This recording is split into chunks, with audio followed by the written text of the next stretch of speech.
Assalamualaikum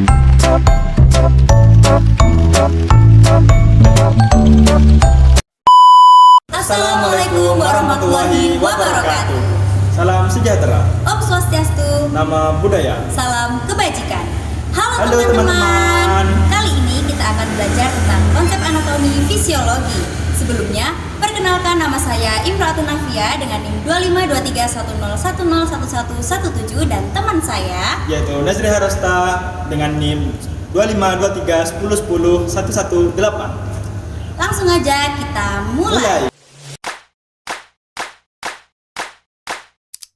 Yang pertama, kita belajar tentang istilah anatomi. Teman-teman di sini ada yang tahu nggak sih posisi anatomi yang benar? Posisi anatomi yang benar adalah seperti ini.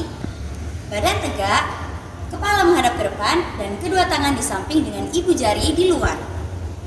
Untuk memudahkan kita dalam mendeskripsikan anatomi, kita menggunakan garis hayat. Yang pertama ada garis sagital yang membagi tubuh menjadi dua bagian, yaitu kanan dan kiri. Garis sagital memisahkan mulai dari kepala sampai bawah. Yang kedua ada pembelahan horizontal. Pembelahan horizontal membagi tubuh menjadi dua bagian, yaitu atas dan bawah, superior dan inferior. Superior untuk atas, inferior untuk bawah. Yang ketiga ada pembelahan sagital. Pembelahan sagital adalah membagi tubuh menjadi dua bagian, yakni kanan dan kiri. Kanan adalah dextra, kiri adalah sinistra. Yang keempat ada pembelahan koronal. Pembelahan koronal membagi tubuh menjadi dua bagian, yakni depan dan belakang. Depan adalah anterior, belakang posterior. Nah, untuk yang berikutnya adalah istilah anatomi berdasarkan komposisi anatomi serta memperhatikan garis arah maupun bidang imajiner. Antara lain yaitu yang pertama adalah anterior. Anterior adalah bagian depan atau lebih ke depan. Medial adalah bagian tengah dan posterior adalah lebih dekat ke belakang. Nah, superior adalah bagian atas, inferior adalah bagian bawah, lateral adalah bagian samping yang menjauhi bidang median. Yang berikutnya adalah sinistra. Sinistra adalah bagian kiri dan dextra adalah bagian kanan. Nah, untuk yang berikutnya adalah ascendant. Ascendant adalah bagian naik, transversal adalah potongan horizontal, sentral adalah bagian tengah, dan descendant adalah bagian turun. Nah, untuk berikutnya adalah horizontal. Horizontal adalah bidang datar, vertikal adalah bidang tegak, dan ventral adalah bagian depan ruas tulang belakang, dorsal adalah bagian belakang ruas tulang belakang. Nah, parietal adalah lapisan luar, visceral adalah lapisan dalam, proximal adalah lebih dekat dengan pangkal tubuh atau mendekati tubuh, dan distal adalah ujung atau menjauhi batang tubuh. Nah, berikutnya adalah eksterna. Eksterna adalah bagian luar, sedangkan interna adalah bagian dalam. Nah, untuk berikutnya adalah superficial. Superficial adalah dangkal atau lebih dekat ke permukaan. Perifer adalah pinggir atau bagian tepi. Profunda adalah dalam atau lebih jauh dari permukaan. Longitudinal adalah potongan memanjang.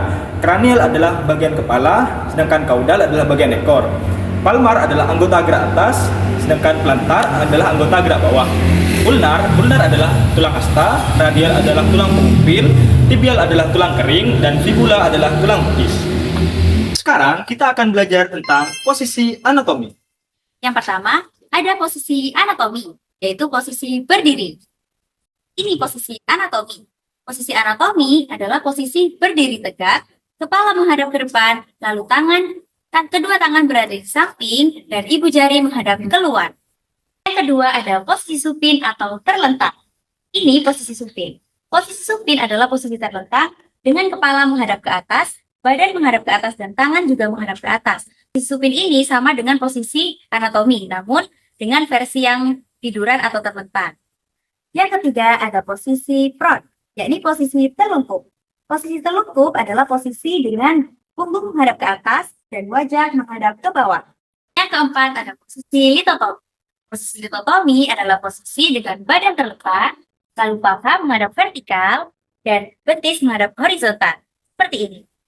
Posisi litotomi biasanya digunakan ketika ada ibu yang melahirkan. Selanjutnya ada arus gerakan. Yang pertama ada gerakan fleksi dan ekstensi. Untuk yang fleksi adalah gerakan membengkokkan dan ekstensi adalah gerakan meluruskan. Fleksi, ekstensi, dan hiperekstensi. Fleksi, ekstensi, dan hiperekstensi. Yang kedua ada abduksi dan adduksi. Abduksi adalah menjauhi badan. Adduksi adalah mendekati badan. Abduksi, Adduksi, abduksi, adduksi. Yang ketiga adalah rotasi. Rotasi adalah gerakan memutar sendi. Contohnya yaitu adalah gerakan memutar kepala. Yang keempat ada elevasi, depresi. Elevasi adalah mengangkat, depresi adalah menurunkan. Elevasi, depresi. Elevasi, depresi. Yang kelima ada inversi dan eversi. Inversi adalah gerakan kaki memiringkan ke dalam dan eversi adalah gerakan kaki memiringkan keluar. Inversi, eversi. Inversi, eversi.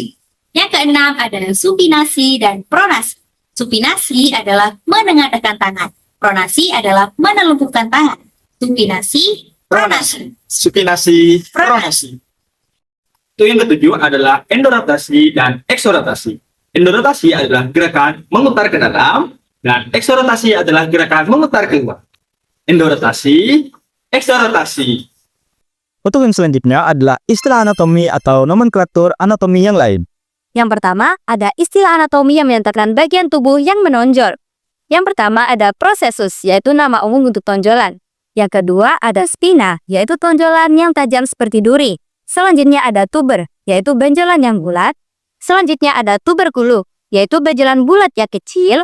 Ada krista, yaitu gerigi tepi. Ada pekten, bagian pikir yang menonjol. Selanjutnya ada kondilus, yaitu tonjolan bulat di ujung tulang. Selanjutnya ada epikondilus, yaitu benjolan yang terdapat pada kondilus. Selanjutnya ada kormu, yaitu taluk. Dan yang terakhir ada linea, yaitu garis. Nah, untuk yang selanjutnya adalah istilah anatomi yang menyatakan bagian tubuh yang ngakung. Nah, untuk yang pertama yaitu fossa sebagai nama umum. Fossula adalah fossa yang kecil.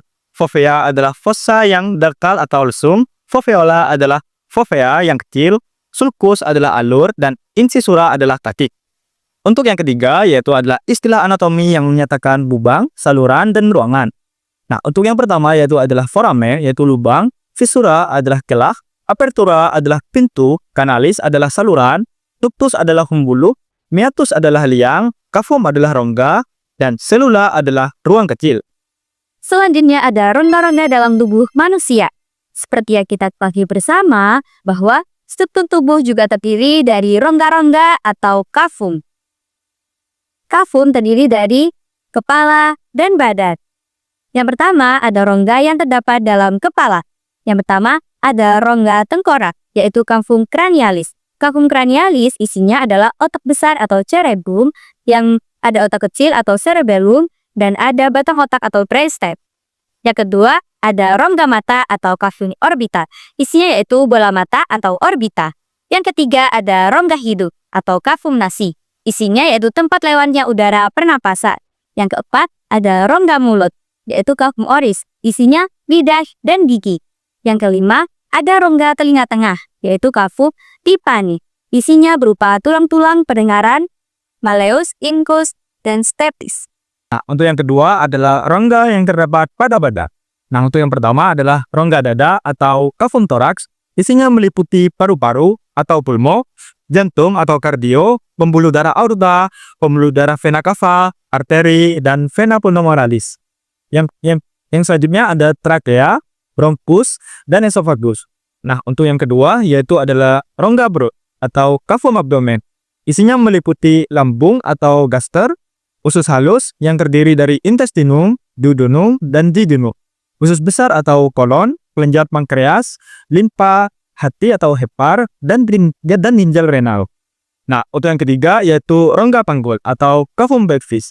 Isinya meliputi kandung kemih atau vesika urinaria, rektum. Pada laki-laki biasanya terdapat kelenjar prostat, pada perempuan terdapat rahim atau uterus, dan indung telur atau ovarium.